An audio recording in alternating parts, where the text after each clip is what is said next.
Hi guys, welcome to my YouTube channel as we do this problem. And the problem states, reduce the block diagram to canonical form.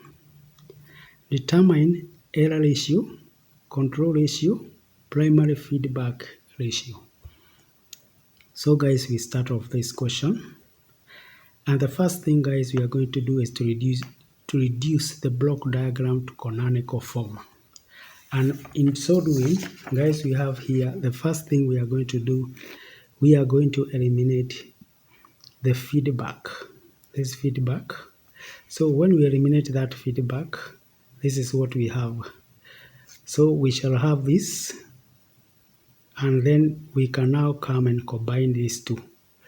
So when we combine blocks in cascade, we actually multiply them, and this is what we have. So this is G1, G2, that is multiplied by G2 all over 1 plus G2H1.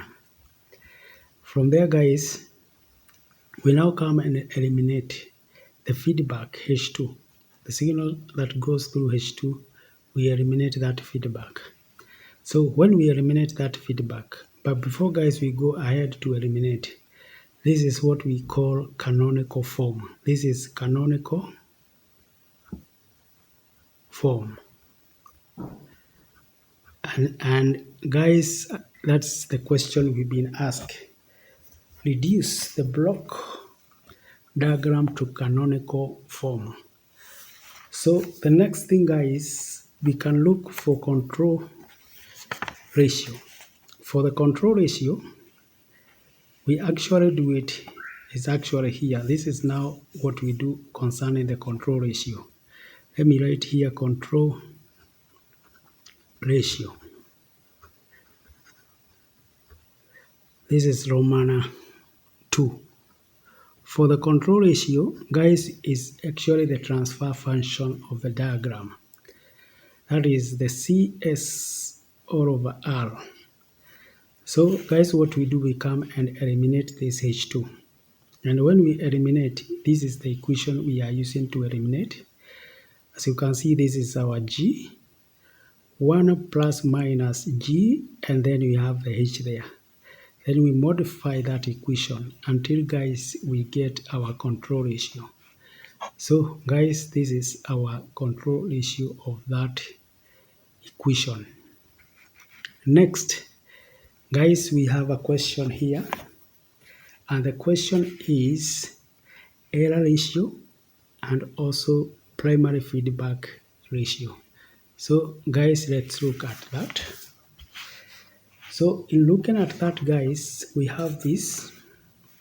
Now this is now in canonical form. We now come to the diagram in canonical form.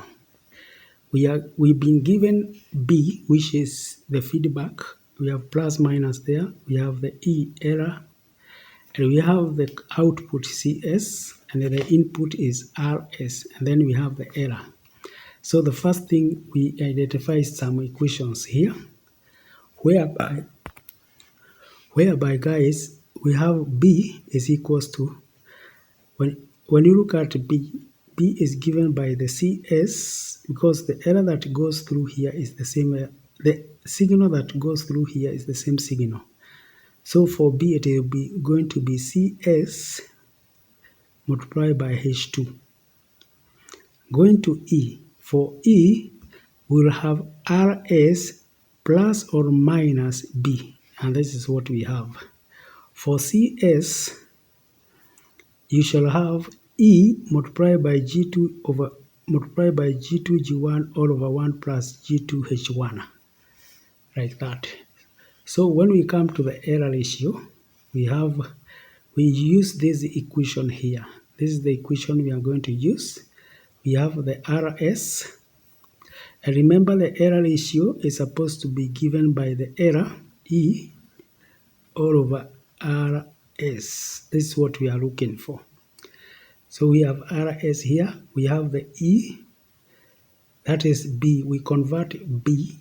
Instead of writing B, we write it in terms of CSH2, but also CS, we can now write it as that.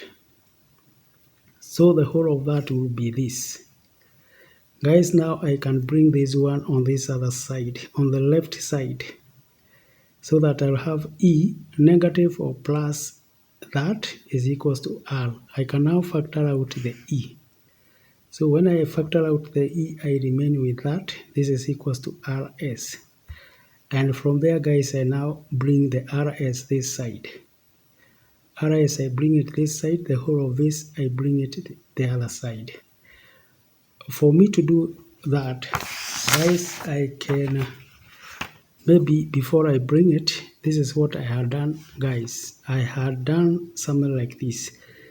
I can make this one fraction so that it will have, multiply this by 1 plus G2 H2 H1 minus or plus G2 G1 H2 all over 1 plus G2 H1.